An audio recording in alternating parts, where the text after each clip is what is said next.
Okay, this is the first video that I'm recording from my laptop. My brand new laptop I got for my birthday.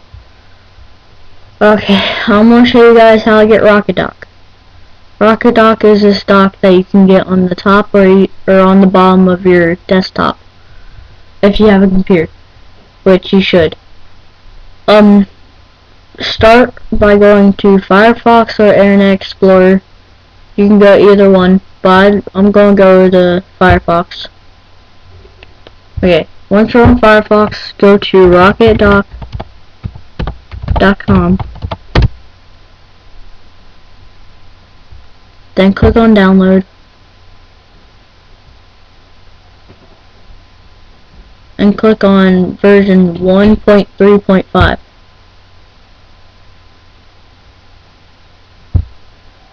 And save that file. But since I already have it, I'm going to cancel it. And then get out of there. And this is what it should look like.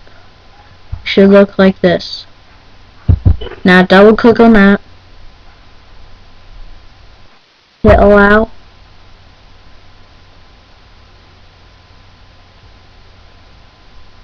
Okay, now select your language and hit OK.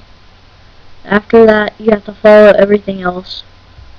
And then you should get a Rocketdock icon that looks like this if you put it on your desktop icon. And then you should get something that looks like this, but it won't have Firefox, Internet Explorer, hypercam, or BitTorrent. It should just look like a regular dock. Now, to put things on your dock, you need to drag it onto there. So, if you want something on there, drag it onto there.